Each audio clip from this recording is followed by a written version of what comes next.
Support for IPR comes from Drake University, a private university preparing students for meaningful personal lives, professional accomplishments, and responsible global citizenship.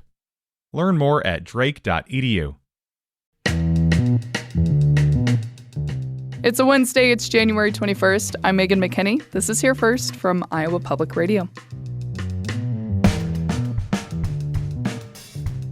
Across the country and in the state yesterday, people participated in the Free America Walkout. IPR's Sheila Brummer reports from one Northwest Iowa high school where students showed solidarity for immigrants. Almost 200 students stood outside of North High School in Sioux City, where their voices pierced through the cold January air. No more ICE! No more ICE! North High is one of the most racially diverse schools in Iowa.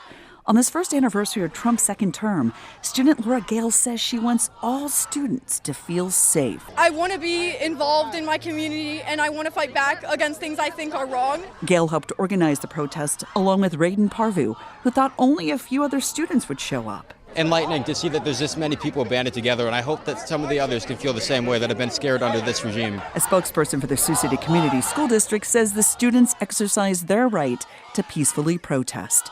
I'm Sheila Brummer, IPR News. The Cedar Rapids School Board is making drastic reductions in its budget for the upcoming fiscal year. This week, it voted to cut nearly $13 million in consulting fees, reducing positions in its leadership office, and freezing additional curriculum spending for 1 year.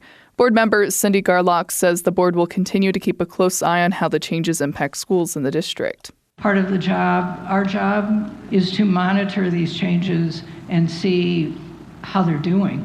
And it may be ELSC staff, it may be what's the future of instructional empowerment, it might be how's our mentoring going.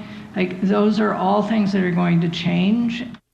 The board also decided to explore moving City View High School, Iowa Big, and the district's virtual and homeschooling programming to its Educational Leadership and Support Center building. That's estimated to save $215,000.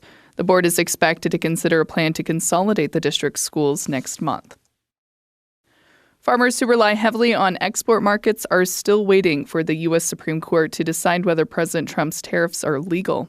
Here's more from IPR's Rachel Kramer.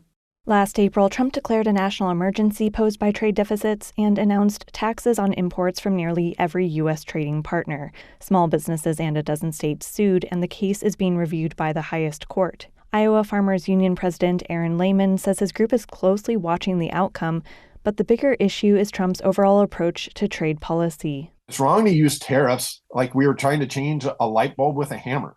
Lehman says the damage to trade partners and uncertainty makes it difficult to plan for the 2026 growing season, especially as production costs continue to outpace prices for corn and soybeans. Farmers already have few choices in the marketplace, and a chaotic trade policy makes a bad situation even worse. Lehman spoke during a press call organized by the group Tariffs Cost Us. I'm Rachel Kramer, IPR News. New campaign fundraising reports show Democratic State Auditor Rob Sand raised far more money in 2025 than all of the other candidates for Iowa governor. Sand raised $9.6 million last year without contributions from his wife and in-laws. In 2024, he received $7 million from close family members. Congressman Randy Feenstra led the 5-person Republican primary field. He reported raising $4.3 million last year, with about a third of that coming from his congressional campaign. Adam Steen raised about $500,000 in 2025, and Brad Sherman raised $200,000. Zach Lane loaned his campaign $2 million and raised an additional $150,000. State Representative Eddie Andrews raised $40,000 in 2025. Candidates will have to file paperwork by mid-March to officially get on the primary ballot.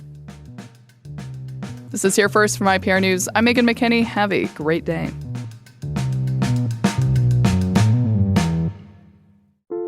How does AI even work? Where does creativity come from? What's the secret to living longer? TED Radio Hour explores the biggest questions with some of the world's greatest thinkers.